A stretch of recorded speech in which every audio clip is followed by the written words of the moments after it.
नमस्कार, जेच एजुकेशन में आप सभी स्टूडेंट्स का स्वागत है। हम लोगों ने अभी तक आपको पता होगा आज जब पिछले बार मिले थे तो पिछले बार ऊहापोह वाली स्थिति थी कि बीपीएससी के एग्ज़ाम कब होंगे, नोटिफ़िकेशन कब आएँगे और फाइनली आयोग ने अब क्लियर कर दिया है 17 नवंबर को आपका एग्ज़ाम हालाँकि वो टेंटेटिव डेट है, लेकिन लगभग चूँकि उसके आगे-पीछे कोई फेस्टिवल नहीं है, कोई इलेक्शन नहीं है या किसी भी प्रकार का अन्य कोई ये नहीं दिख रहा है, कोई ऐसा इंसिडेंट या घटना जिसके कारण इस परीक्षा की तिथि में परिवर्तन हो। तो कुल मिलाकर के छठ पूजा वगैरह सब मनाने के बाद आप लोग को बीपीएससी एग्ज़ाम देना है। तो बीपीएससी एग्ज़ाम में करंट अफ़ेयर्स तो आपको पता ही है कि 30 के आस-पास क्वेश्चन्स पूठे पूछे जाते हैं और उसमें से भी मेन नेशनल और इंटरनेशनल तो आप रेगुलर किसी न किसी चैनल पे करते रहते हैं। आम तौर पर जो बिहार करंट अफ़ेयर्स है जिससे कुछ क्वेश्चन्स पूछे जाते हैं, वो कई बार आपको आसानी से उसके कंटेंट नहीं मिलते हैं।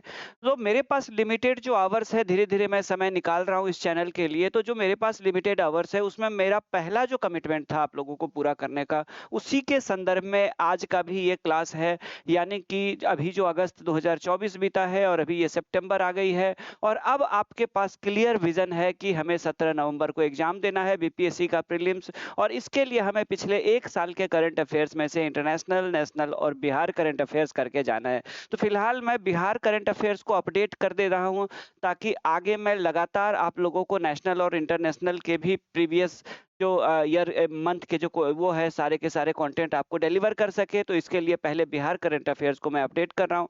तो आइए अगस्त 2024 में कौन-कौन सी ऐसी घटनाएँ हुई है, जो बीपीएससी 17वीं बीपीएससी के पॉइंट ऑफ व्यू से इम्पोर्टेंट है। तो बिना देर किए हुए आइए हम लोग शुरू करते हैं और देखते हैं कि 2024 में अगस्त 2024 में कौन-कौन सी ऐसी घटनाएँ हुई है बिहार में, जो आपके एग्ज़ाम के पॉइंट ऑफ व्यू से इम्पोर्टेंट है।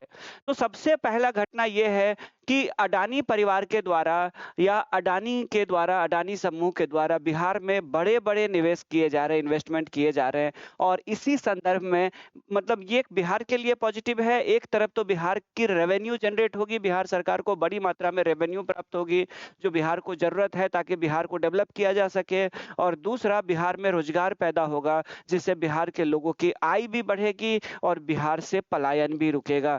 तो कुल मिलाकर के बिहार में सीमेंट उद्योग में एक बहुत बड़ा निवेश हुआ है हाल ही में और इसी के तहत अगर आप देखेंगे तो नवादा जिले में दक्षिण बिहार यानी बिहार के दक्षिणी भाग में नवादा जिले में सीमेंट की एक इकाई का ये किया गया उद्घाटन किया गया है। यहाँ पे वारसिलीगंज औद्योगिक क्षेत्र है यानी इंडस्ट्रियल एरिया है वारसिलीगंज नवादा में और वहाँ पे माननीय मुख्यमंत्री श्री नीतीश कुमार जी के द्वारा 1600 करोड़ रुपए के सीमेंट ग्राइंडिंग इकाई यानी जहाँ पे चूना पत्थर वगैरह सबको ग्राइंड किया जाता है और सीमेंट बनाने के लिए।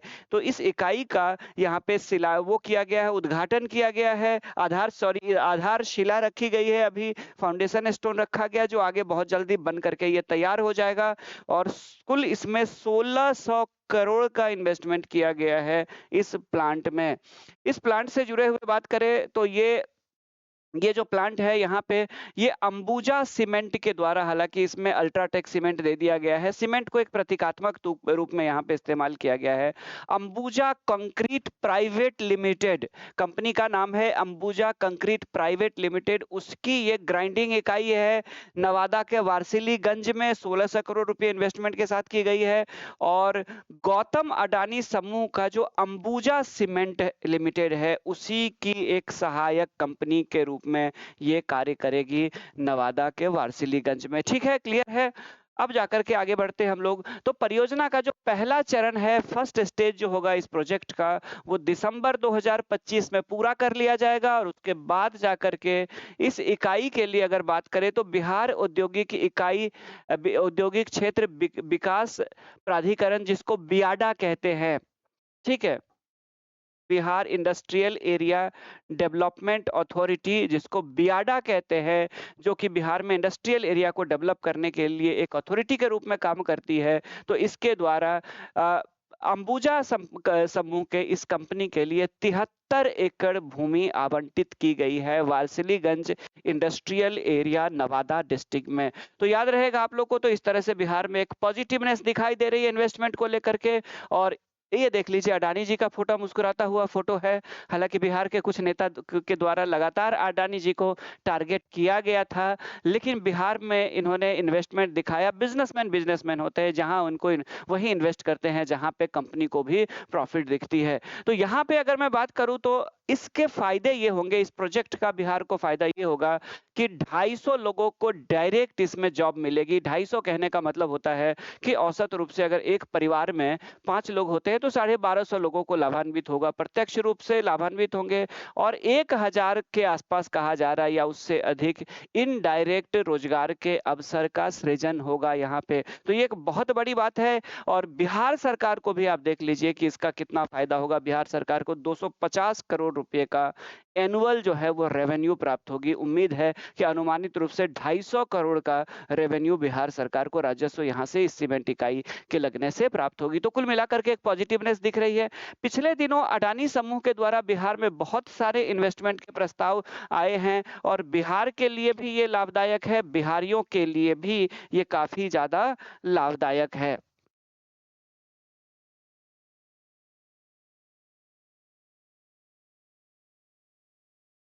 चलिए, तो देखते हैं इसमें मुज़फ्फरपुर में इसके अलावा जो अडानी समूह है, अडानी समूह के द्वारा बिहार में अचानक से बिहार के प्रति उनका प्रेम जाग गया है और अडानी समूह के द्वारा बिहार में बहुत सारे इन्वेस्टमेंट के प्रपोज़ल आए हैं और उन्हीं प्रपोज़ल में से एक प्रपोज़ल देखिए मुज़फ्फरपुर का जो मोतीपुर इंडस्ट्रियल एरिया है, जहाँ पे आपको पता होगा कि ऑलरेडी एक फूड पार्क बनाया जा रहा है, जो एशिया का सबसे बड़ा फूड पार्क होगा।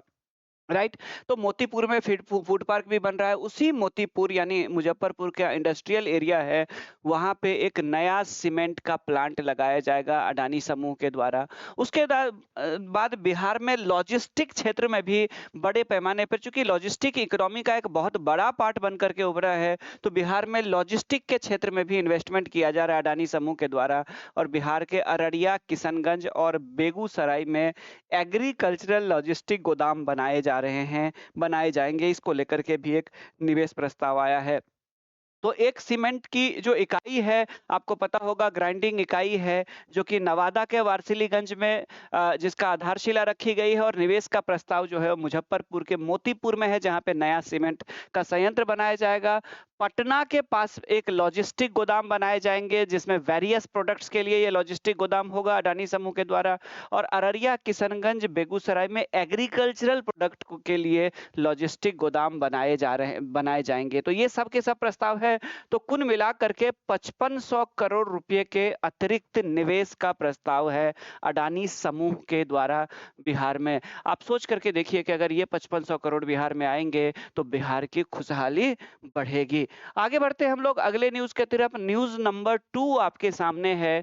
न्यूज नंबर 2 है instruction for mandatory registration of temples, monasteries and trusts in Bihar. यानी बिहार में मंदिरों, मठों और ट्रस्टों के अनिवार्य पंजीकरण का निर्देश बिहार सरकार ने दिया है। बिहार में आपको पता होगा कि ऑलरेडी बिहार सरकार का एक कानून है, जिसके तहत मंदिरों और उसके अलावा मठों को और अन्य जो ट्रस्ट है उनके रजिस्ट्रेशन का प्रावधान है। ये 1950 के आसपास, 1951 के आसपास ये कानून बनाई गई थी और उसी के तहत तो बिहार में कई सारे ऐसे मंदिर वगैरह सब है जो अपंजीकृत है। कई ऐसे धार्मिक जो मठ है, ट्रस्ट वगैरह सब है जो अभी तक अपंजीकृत है। तो बिहार सरकार ने अधिकारियों को निर्देश दिया है कि जल्दी से जल्दी इनका अनिवार्य रूप से आप इनका पंजीकरण कराने के लिए कार्रवाई कीजिए, ताकि जल्दी से जल्दी इनका पंजीकरण पूरा किया जा सके। ठीक है। तो इसके लिए अगर हम लोग बात करें तो इसके लिए क्या करना पड़ेगा, तो इसके लिए अचल संपत्ति का इनको ब्यौरा देना पड़ेगा। राज्य धार्मिक जो ट्रस्ट बोर्ड है उसको प्रस्तुत करने के निर्देश दिए गए हैं कि इनके संपत्ति का भी, अचल संपत्ति यानी जो इनकी जमीन वगैरह सब है, प्रॉपर्टी वगैरह सब है, या इनके अंदर कोई एग्रीकल्चर लैंड है, कोई कॉमर्शियल लैंड है, तो उसके डिटेल देने पड़ेंगे। अगर बात करेंगे तो राज्य में पहले से ही इसको लेकर के हिंदू धार्मिक ट्रस्ट अधिनियम 1950 जैसा मैंने आपको कहा था कि 1950-51 से ही इसी धार्मिक ट्रस्ट अधिनियम के तहत ही इनका रजिस्ट्रेशन किया जा रहा है। तो इसी अधिनियम के अनुसार राज्य के जितने भी सार्वजनिक मंदिर है, मठ है, ट्रस्ट और धर्मशाला है, उनका पंजीकरण अनिवार्य है। और इसी के तहत राज्य सरकार ने कहा है कि अगर पंजीकरण नहीं कराएंगे संस्थान तो उनके खिलाफ कानूनी कार्रवाई की जाएगी। कार्रवाई के बहुत सारे विकल्प पर विचार कर रही है सरकार। तो मंदिर, मठ और या ट्रस्ट जो ताकि उनके जो अवैध अगर कोई लेन देन है संपत्ति को लेकर के, ठीक है, कई बार सरकारी टैक्स से बचने के लिए लोग इस तरह के इस कानून का उल्लंघन करके अपनी व्यक्तिगत संपत्ति को ट्रस्ट के माध्यम से इधर उधर करते रहते हैं ताकि सरकार के द्वारा जो आरोपित शुल्क और कर है उससे बचा जा सके। तो इस पे भी सरकार ध्यान देगी और इस तरह से कि अगर कोई अवैध कार्य हुआ है लेन देन को लेकर के तो उसके खिलाफ भी कार्रवाई की जाएगी, राज्य सरकार ने कहा है। अगर वर्तमान में देखें तो राज्य सरकार का कहना है कि लगभग बिहार में 2512 ऐसे अपंजीकृत मंदिर और मठ है जिनको पंजीकृत कराना पड़ेगा अगर राज्य में आपको सुव्यवस्थित ढंग से इनका संचालन करना है। इनके अलावा अगर बात करें तो इन अपंजीकृत मंदिर और मठों के पास 4321 करोड़ एकड़ से अधिक भूमि है इनके पास है। हालांकि राज्य में 2499 ऐसे मंदिर भी है जो पंजीकृत किए गए हैं जिनके पास 18,456 एकड़ की भूमि है। तो बिहार में अब मंदिर और मठ या धार्मिक जो ट्रस्ट है उनको पंजीकृत कराना अनिवार्य कर दिया गया है। आगे बढ़ते हम लोग। गोपालगंज में पुलिस ने, तीसरा न्यूज है, एक चौंकाने वाला न्यूज आया था, इसको लेकर के बहस हुई थी कि बिहार के एक छोटे से क्षेत्र में 2 लोगों के द्वारा ऐसे पदार्थ की तस्करी की गई जो रेडियो एक्टिव एलिमेंट है और जिससे विस्फोट कराया जा सकता है। और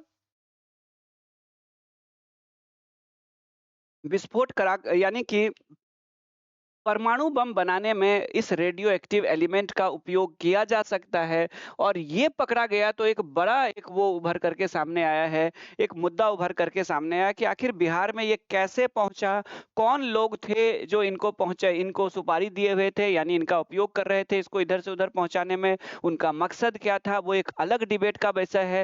लेकिन फिलहाल 3 लोग पकड़े गए हैं और ये लोग कैलिफोर्नियम धातु को लेकर के जा रहे थे कहीं। और ये लोग एक तरह से देखें तो किसके आदेश पे हुआ है ये सारी चीजें तो जांच के बाद पता चलेगी। अभी पब्लिक डोमेन में नहीं है डिटेल कि कौन से संगठन के लिए ये लोग काम कर रहे थे, उनका उद्देश्य क्या था, कहां से ये आया था और कहां पहुंचाना है, ये सब के सब अभी फिलहाल पब्लिक डोमेन में नहीं है। लेकिन अगस्त 2024 में चर्चा में तब आया था, बिहार का गोपालगंज डिस्ट्रिक्ट चर्चा में तब आया था जब यहाँ पे पुलिस ने 50 ग्राम कैलिफोर्नियन नाम का धातु पकड़ा था। कैलिफोर्नियन जो धातु है ये एक रेडियो एक्टिव एलिमेंट है यानी रेडियो सक्रिय पदार्थ है जिसका इस्तेमाल परमाणु बम बनाने में हो सकता है। हालांकि इसको लेकर के अभी और अनुसंधान किया जाएगा। और ये 50 ग्राम का मात्रा देखने में तो, वैसे सोचने में तो बहुत कम लगता है, लेकिन जब परमाणु बम इससे बनाया जाता है तो ये भयंकर तबाही मचा सकता है। इसको लेकर के अगर देखें तो कहा जा रहा है, अनुमान है कि इसकी सिर्फ इस 50,000 ये 50 ग्राम जो कैलिफोर्नियम है इसकी कीमत अगर आप देखेंगे तो इस कैलिफोर्नियम की जो कीमत है 50 ग्राम की 850 करोड़ बताई जा रही है, मार्केट रेट है इसका। तो ये बहुत चिंताजनक बात है बिहार वालों के लिए और खास करके देश के लिए कि आखिर उनका मकसद क्या रहा होगा। तो जांच के बाद परमाणु इसको भेजा गया था, जांच के लिए भेजा गया था परमाणु ऊर्जा विभाग के पास और भाभा परमाणु अनुसंधान केंद्र यानी बार्क के पास भेजा गया था। हालांकि इनिशियल जांच में बार्क ने इसे रेडियो एक्टिव नहीं माना है कि यानी ये अभी परमाणु बम बनाने योग्य नहीं है, इसमें और बहुत कुछ किया जाता तब जाकर के ये परमाणु बम बनाने योग्य होता। लेकिन तब भी चिंता का बात है, चिंता की बात ये है कि इतने महंगे और इतने सेंसिटिव जो वो है एलिमेंट्स है, इनको कौन लोग ले जाना चाहते थे, कहाँ ले जाना चाहते थे, किस मकसद से ले जाना चाहते थे, कहाँ से ये देश में पहुंचा था और कहाँ जाने वाला था। खैर ये बहुत सारे सवाल है जो आगे पुलिस जवाब देगी। तो यहाँ पे कैलिफोर्नियम के संबंध में आपको बता दें कि ये आप उनका पिक्चर देख रहे हैं, इसका जो नाम बेसिकली पड़ा है वो यूनाइटेड स्टेट ऑफ अमेरिका में कैलिफोर्निया एक राज्य है और वहीं पे कैलिफोर्निया यूनिवर्सिटी भी है। और उसी कैलिफोर्निया यूनिवर्सिटी में अगर बात करें तो इस सिंथेटिक रेडियो एक्टिव जो धातु है इसको तैयार किया गया था पहली बार 1950 में। इसको संश्लेषित किया गया था यानी सिंथेसाइज्ड किया गया था 1950 में कैलिफोर्निया यूनिवर्सिटी में, इसीलिए इसका नाम कैलिफोर्नियन है। ठीक है, कैलिफोर्नियम है। और इसका उत्पादन जो अगर हम बात करें तो नाभिकीय अभिक्रिया विशेष करके अगर बात करें तो क्यूरियम पर जो हेलियम आयन की बमबारी की जाती है तो उससे ये प्राप्त किया जाता है। ये एक रेडियो एक्टिव एलिमेंट है। ठीक है, तो ये दोनों ही रूप में एक तो देखें तो ये बहुत ज़्यादा एक्सपेंसिव है, बहुत ज़्यादा महंगा है, वैल्यूएबल है, और दूसरा ये बहुत ज़्यादा खतरनाक है। क्योंकि अगर ये रेडियो एक्टिव एलिमेंट्स अगर ये मान के चलिए कि ये एक्टिव अवस्था में आ जाए तो भयंकर तबाही मचा सकता है, एकदम से रेडिएशन फैल सकती है। इसीलिए ये सेंसिटिव भी मामला था। तो पुलिस ने चलिए शक के आधार पर गिरफ्तार किया और कैसे न कैसे पुलिस के अपने सोर्स होते हैं जिसके आधार पर पता लगा करके उन्होंने समय रहते इन लोगों को अरेस्ट कर लिया और इस एलिमेंट को जब्त कर लिया। चलिए आगे बढ़ते हैं हम लोग। अब जाकर के अगला जो है न्यूज नंबर 4 आपके सामने है और न्यूज नंबर 4 आपके सामने ये है कि बिहार के 5 और उत्पादों को जीआई टैग उत्पाद जीआई टैग की तैयारी में।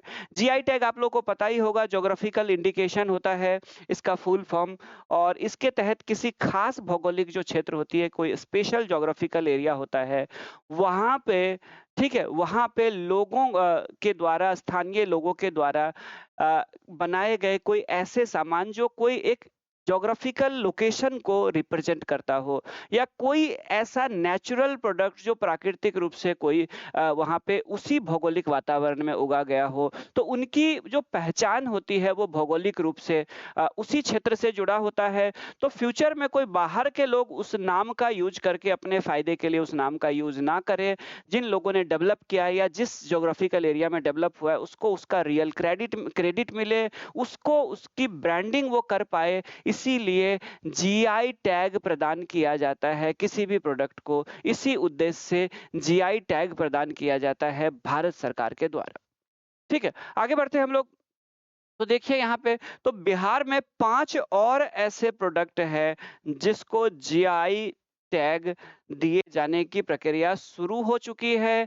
और इसके तहत अगर देखें तो कौन कौन काम कर रहे हैं, तो बिहार सरकार का जो कृषि विभाग है, स्टेट का जो एग्रीकल्चर डिपार्टमेंट है वो काम कर रही है, और उसके बाद बिहार एग्रीकल्चर यूनिवर्सिटी भागलपुर यानी जो सबौर में एक बिहार कृषि विश्वविद्यालय है सबौर भागलपुर में, इन दोनों के द्वारा मिल करके ये काम किया जा रहा है। और बिहार के टोटल 54 ऐसे प्रोडक्ट्स को वो जीआई टैग दिलवाने की कोशिश कर रही है ताकि फ्यूचर में उसकी ब्रांडिंग की जा सके। ठीक है, इसके तहत और इनमें से 5 जो प्रोडक्ट है वो लगभग फाइनल वाली अवस्था में है, यानी बहुत जल्द आपको ऐसे न्यूज सुनने को मिल सकते हैं,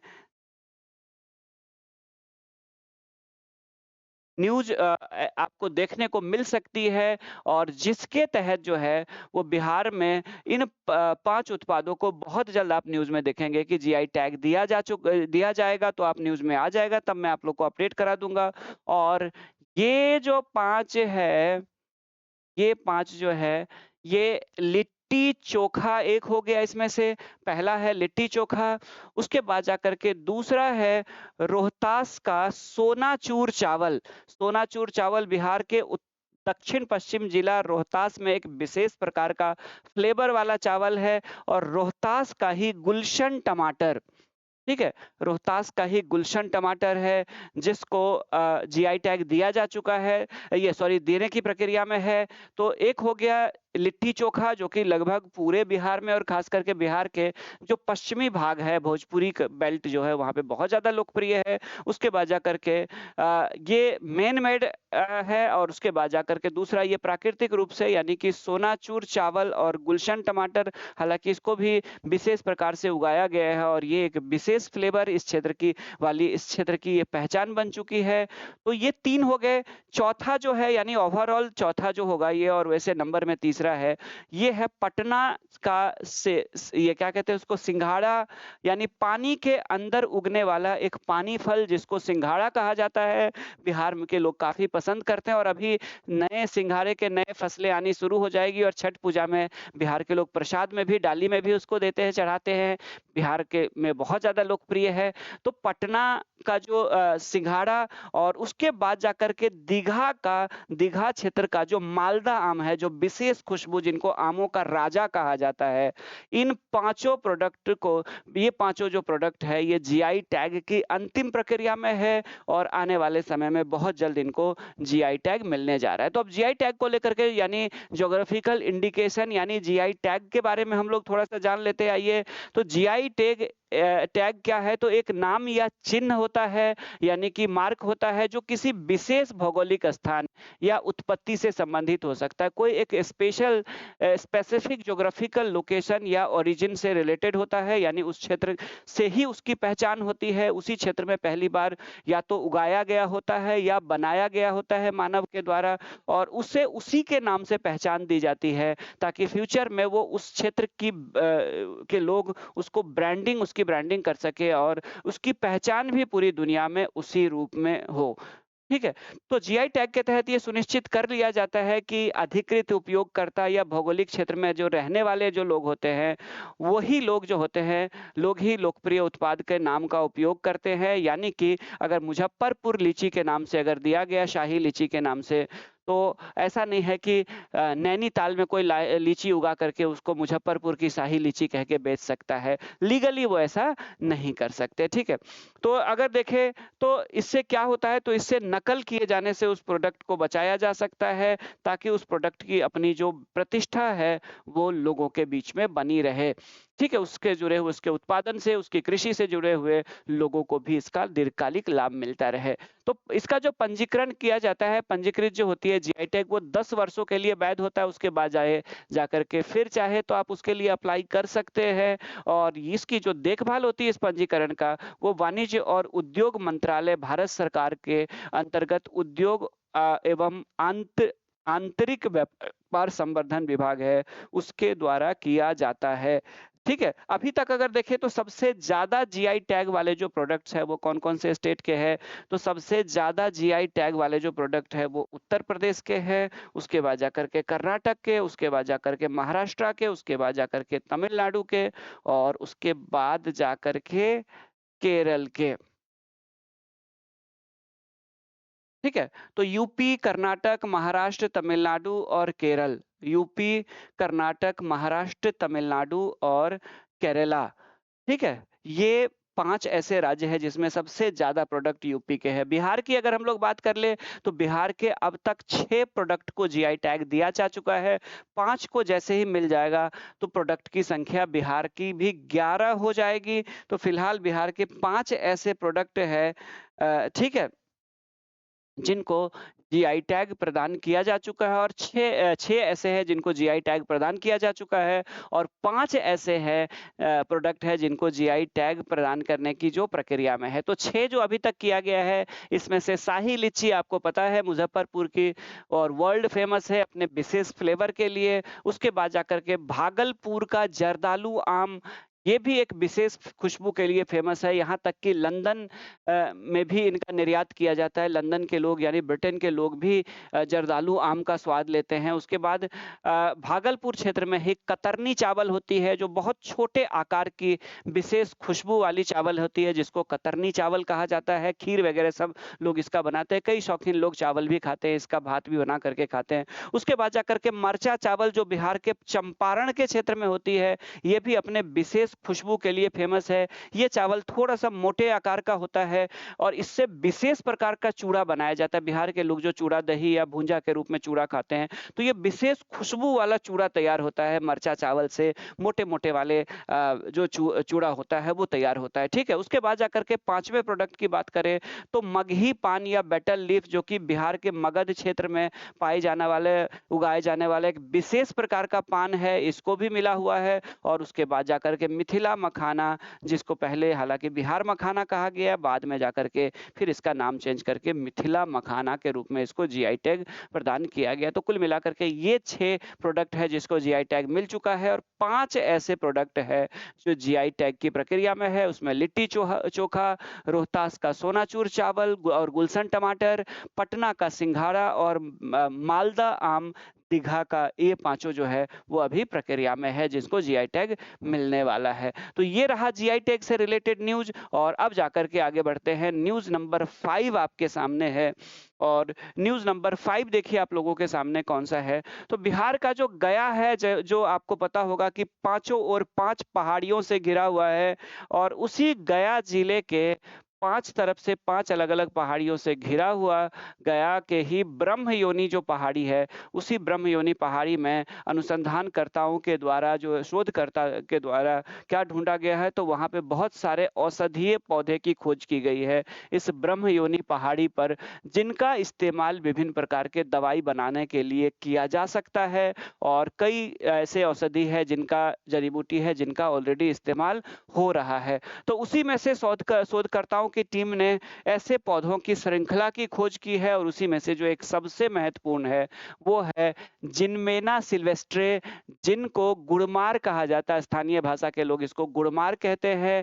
जिनमेना सिल्वेस्ट्रे इसका पूरा नाम है। और बेसिकली ये एंटी डायबिटिक हर्ब है, यानी एक ऐसी जड़ी बूटी है जो मधुमेह प्रतिरोधी यानी डायबिटीज के उसके दवाई के रूप में काम कर सकता है और डायबिटीज के मरीजों के लिए बहुत लाभकारी होता है, क्योंकि ये ब्लड में जो शुगर है उसके लेवल को कम करता है और शुगर की बीमारियों से ग्रसित जो लोग हैं उनको राहत देने का काम करता है। तो इसको गुड़मार कहा गया है और इसका अंग्रेजी नाम है जिनमेना सिल्वेस्ट्रे, जो कि ब्रह्मयोनी पहाड़ी में मिला है। कहाँ पे? बहुत सारे औषधियों में से इसकी भी खोज की गई है, गया के ब्रह्मयोनी पहाड़ी में। अगर मैं इसकी बात करूं तो ऑलरेडी ICSIR के द्वारा, ठीक है, scientific council of scientific and industrial research यानी CSIR के द्वारा ऑलरेडी एक ड्रग, एंटी डायबिटीज ड्रग बनाया जा रहा है, एंटी डायबिटीज ड्रग बनाया जा रहा है जिसको BGR-34 कहते हैं, जिसमें इस गुड़मार का इस्तेमाल पहले से किया जा रहा है। ठीक है, तो इसमें जिनमेमिक एसिड उपस्थित होता है जिसकी वजह से ये ब्लड शुगर को कंट्रोल करने का काम करता है। आगे बढ़ते हैं। अभी अभी हाल ही में हम लोगों ने शिक्षक दिवस मनाया, हजारों मैसेज मुझे भी आप छात्रों के मिले थे और इसी संदर्भ में देखें तो बिहार के 2 छात्रों को अभी दिया गया है। हालांकि अगस्त का न्यूज है, जब मैं अगस्त का ये न्यूज तैयार कर रहा था तो उस समय इनके नाम की घोषणा की गई थी और अभी 5 तारीख को इन लोगों को राष्ट्रपति के द्वारा पुरस्कृत किया गया है। तो जैसा कि आपको पता है कि शिक्षक दिवस के उपलक्ष्य में भारत के राष्ट्रपति के द्वारा देश के कुछ चुने हुए शिक्षकों को सम्मानित करने की परंपरा रही है और इसी संदर्भ में बिहार के 2 शिक्षक, जिसमें से एक महिला शिक्षक और एक पुरुष शिक्षक को भी राष्ट्रपति के द्वारा अभी सम्मानित किया गया है।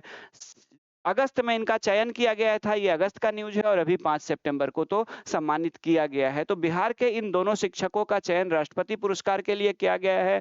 एक का नाम है मीनाक्षी कुमारी और ये +2 शिक्षिका है बिहार के मधुबनी जिले में, और उसके बाद जाकर के सिकंदर कुमार सुमन जो कि प्राइमरी टीचर है।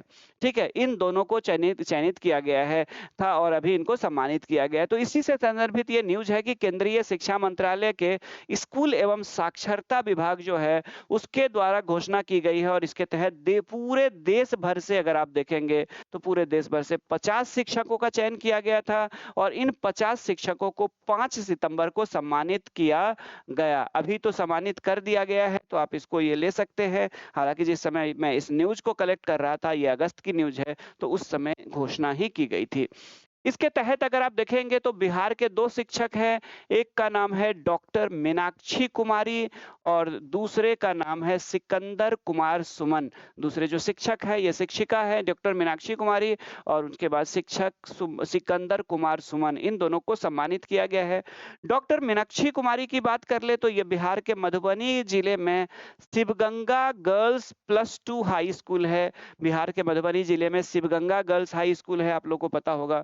तो वहाँ पे ये सहायक शिक्षक के रूप में कार्यरत है उस +2 स्कूल में। और सिकंदर कुमार सुमन की अगर मैं बात करूँ तो सिकंदर कुमार सुमन जो है वो बिहार के कैमूर जिले में तरहनी नाम की एक जगह है, वहाँ पे एक प्राइमरी स्कूल में हेडमास्टर के रूप में कार्यरत है सिकंदर कुमार सुमन। तो इन दोनों को 5 सितंबर को राष्ट्रपति पुरस्कार से सम्मानित किया गया और ये उन 50 लोगों में से है देश के जिनको इस वर्ष राष्ट्रपति की तरफ से सम्मानित किया गया है। आगे बढ़ते हैं, आज का जो न्यूज है, नेक्स्ट न्यूज है, देख लेते हैं 2000 अगस्त 2024 में और कौन-कौन सी घटना हुई थी। तो कोसी मेची लिंक परियोजना पिछले 25 साल से भी ज्यादा से इस विषय पे चर्चा हो रही है, ठीक है। पिछले 25 साल से भी इस विषय पे चर्चा हो रही है और हो रही थी और अंततः जो है ये एक सकारात्मक रूप में सामने आया है। मेची नदी, ये देख लीजिए, ये जो एरिया है मैं आपको दिखा दूं तो ये भारत और नेपाल की सीमा है, ठीक है। ये है भारत और नेपाल की सीमा। मैं बता देता हूं कि ये भारत के कौन से पार्ट का है। तो ये भारत के इस वाले भारत कह रहे हैं, बिहार के ये इस वाले भाग का है। ये जो पार्ट देख रहे हैं बिहार का, ये वाला पार्ट है। यहाँ पे एक नदी है, आपको पता होगा, महानंदा नदी है। और यहाँ पे एक नदी बहती है कोसी, और कोसी और महानंदा जो नदी है, उस महानंदा नदी, ये जो पार्ट देख रहे हैं, उसी की एक सहायक नदी नेपाल से आती है मेची, और इस मेची को कोसी के साथ जोड़ने की बात हो रही है। ये देख लीजिए, यहाँ पे कोसी नदी है और ये मेची नदी यहाँ पे बह रही है। तो इस मेची को कोसी नदी के साथ जोड़ा जाएगा आपस में। इससे क्या होगा कि इस क्षेत्र में कोसी नदी का जो अतिरिक्त जल है उससे इसमें लिंक करके डाला जाएगा मेची में, और जितना जल का दोनों तरफ के लोग उपयोग कर पाएंगे सिंचाई वगैरह सब में, और उसके बाद जाकर के जो अतिरिक्त जल है मेची के माध्यम से वो महानंदा में पहुंच जाएगी, और महानंदा से जाकर के वो आगे बंगाल की खाड़ी में चली जाएगी। लेकिन फिलहाल जो है वो इसका लाभ ये होगा कि इस क्षेत्र में डेवलपमेंट होगा, बाढ़ पे भी कंट्रोल होगा और सिंचाई सुविधा का भी विकास होगा। तो मेची एक छोटी सी नदी है जो महानंदा की सहायक नदी है, आपको पता होगा महानंदा की सहायक नदी है, और कोसी बिहार की सबसे प्रमुख नदी है। दोनों को आपस में लिंक किया जाएगा और फाइनली ये जो प्रस्ताव है ये फिर से चर्चा में आ गया। चर्चा में क्यों आ गया? तो कोसी मेची लिंक परियोजना में दोनों नदियों को आपस में जोड़ा जाएगा और इसके तहत 76 किलोमीटर एक लंबा चैनल कह लीजिए या नहर कह लीजिए, चैनल कहने का मतलब है कि दोनों रिवर को आपस में इंटरलिंक किया जाएगा, आपस में जोड़ा जाएगा, ताकि किसी में अतिरिक्त पानी हो तो दूसरे नदी में पहुंचाया जा सके, कहीं कम पानी हो तो ऐसी स्थिति में। तो 76 किलोमीटर लंबा ये चैनल बना करके दोनों नदियों को आपस में जोड़ा जाएगा, ताकि इस क्षेत्र में वाटर मैनेजमेंट, वाटर रिसोर्स का बेहतर ढंग से मैनेजमेंट किया जा सके, यानी सिंचाई सुविधाओं का विस्तार किया जा सके। तो इससे देखिए मेची और कोसी के लिंक होने से अररिया जिले को लाभ मिलेगा। आपको याद होगा कि आज से 2 साल पहले, लगभग 2-3 साल पहले आपने देखा होगा कि केन और बेतवा को मध्य प्रदेश में जोड़ा गया था।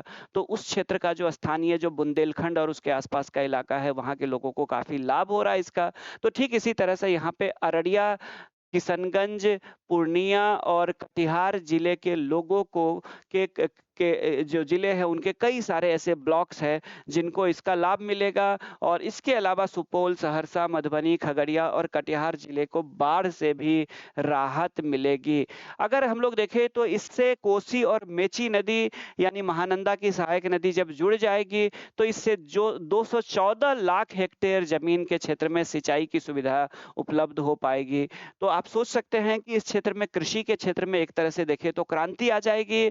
और यहाँ पे देखें इस प्रोजेक्ट को लेकर के तो 2022 में इसको मंजूरी मिली थी। एक लंबे समय से, पिछले 20-25 साल से इसकी चर्चा हो रही थी। फाइनली 2022 में इसको मंजूरी मिली और उसके बाद जाकर के भारत सरकार के द्वारा 23 अप्रैल 2024 को इसका इन्वेस्टमेंट क्लियरेंस दे दिया गया है। और टोटल इस परियोजना की जो लागत है वो कहा जा रहा है कि 6,282 करोड़ रुपए से भी अधिक की लागत होगी। राज्य और केंद्र के बीच में 60 और 40 का होगा, केंद्र और राज्य के बीच में, यानी सेंट्रल गवर्नमेंट 60% और स्टेट गवर्नमेंट इसके कुल खर्च का 40% वहन करने को तैयार है।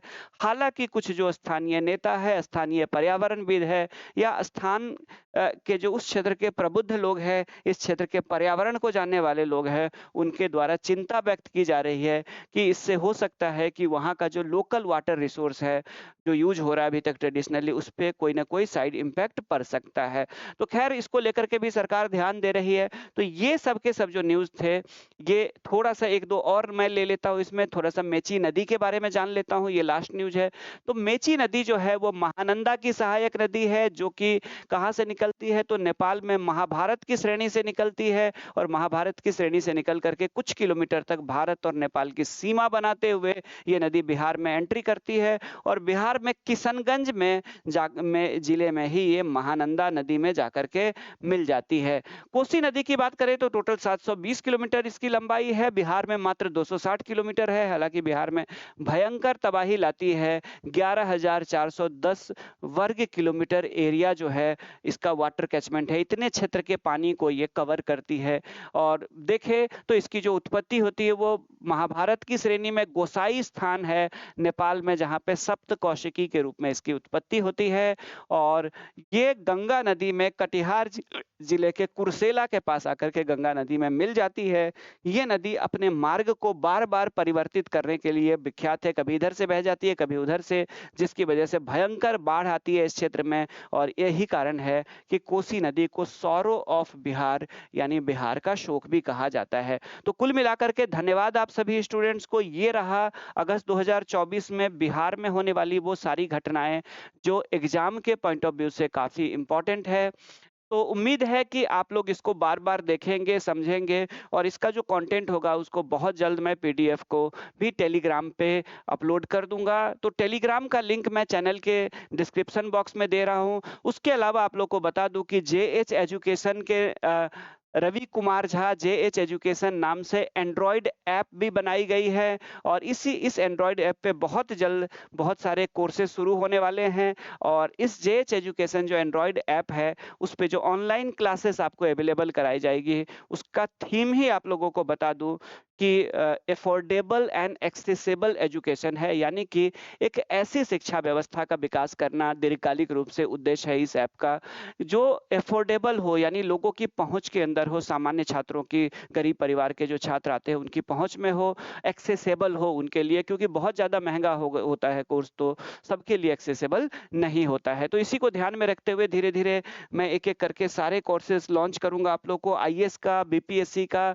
बिहार एसएससी, बिहार दरोगा, Bihar SSC inter level, graduation level, उसके बाद जाकर के बिहार टीचर रिक्रूटमेंट एग्जाम के कोर्सेज धीरे धीरे करके एक एक करके बहुत जल्द लॉन्च होने वाले हैं। तो आप लोग डिस्क्रिप्शन बॉक्स में, चैनल के डिस्क्रिप्शन बॉक्स में वहां पे जाकर के आप चैनल का, वहां पे आपको लिंक मिल जाएगा एंड्रॉयड ऐप का, तो आप उसको इंस्टॉल कर सकते हैं, आप उसकी स्टार रेटिंग कर सकते हैं। ठीक है, तो इसी धन्यवाद सभी स्टूडेंट्स को जुड़ने के लिए। मिलते हैं फिर एक नया सेशन लेकर के जिसमें हम लोग आगे और भी करंट अफेयर्स के वीडियोस बनाने वाले हैं, क्लासेस करने वाले हैं। तो थैंक यू सभी को। एक बार सेशन को आप लोग लाइक कर दीजिए, अपने दोस्तों को शेयर कर दीजिए। Thank you, have a nice day.